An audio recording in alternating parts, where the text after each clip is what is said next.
paroles ni musique. Une simplicité apparente, une façon de juste être là, en silence, qui vous attire et vous ensorcelle.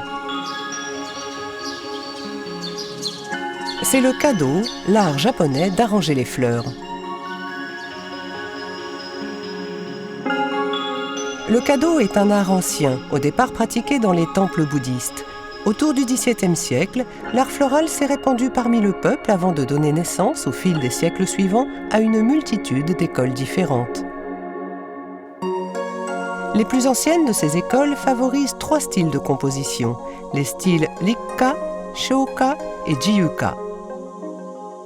Les compositions Rikka et Shoka sont exposées dans le tokonoma, l'alcôve ornementale des maisons japonaises traditionnelles. Le style Rikka est le plus ancien. Avec seulement des fleurs et des végétaux, le style Rikka tente d'exprimer la beauté de la nature sous toutes ses formes. Imaginez un paysage du premier plan jusqu'aux montagnes au loin. La composition dynamique des plantes suggère la rivière qui coule depuis les sommets pour se jeter dans l'océan. Ce que nous essayons de faire avec le style Rikka, c'est recréer un univers entier dans un espace limité. Brindilles et branches évoquent les sommets, tandis que la verdure représente la rivière, enfermant toute la beauté de la nature dans un vase. Le style Shoka est le plus simple de tous. Il utilise très peu de végétaux, 3 au maximum. Les choses les plus simples ont souvent la signification la plus profonde. Le style Shoka vous fait toucher du doigt la force vitale des fleurs. Dans le style Shoka, on n'utilise que quelques végétaux. Mais dans une composition de ce type, une unique fleur peut avoir le même impact que l'énergie vive qu'on trouve dans la nature.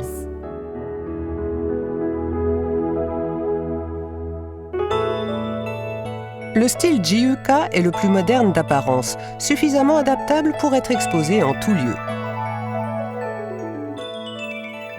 Ma mère va bientôt fêter ses 98 ans. Dans ce bouquet, j'ai utilisé du rouge, sa couleur préférée, pour lui montrer que je pense à elle. Le style Jiyuka est souvent utilisé pour transmettre ses sentiments sans détour.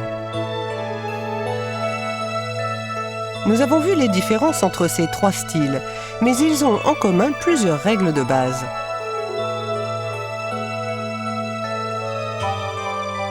Dans le kado, il doit toujours y avoir une ligne centrale bien définie. Ensuite, on décide de quel côté sera le soleil. Comme dans la nature, les fleurs doivent être tournées dans cette direction, vers la source de lumière naturelle. Enfin, les 3 styles partagent l'esprit du kado, ce désir d'exprimer l'essence de la nature.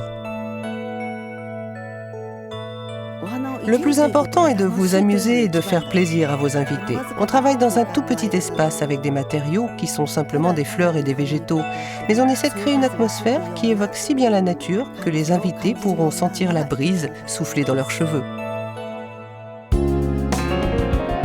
Le charme du kado profond continue à attirer de nombreux apprenants.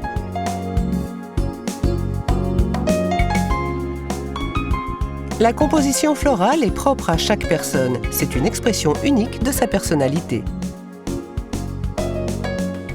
Chaque fois, on découvre quelque chose de nouveau. C'est ce qui est intéressant. Il faut faire le vide en soi pour travailler avec les fleurs. Approfondir son amour pour la nature, encourager l'empathie et le respect. L'art floral kado est une parfaite représentation de l'esprit japonais d'harmonie.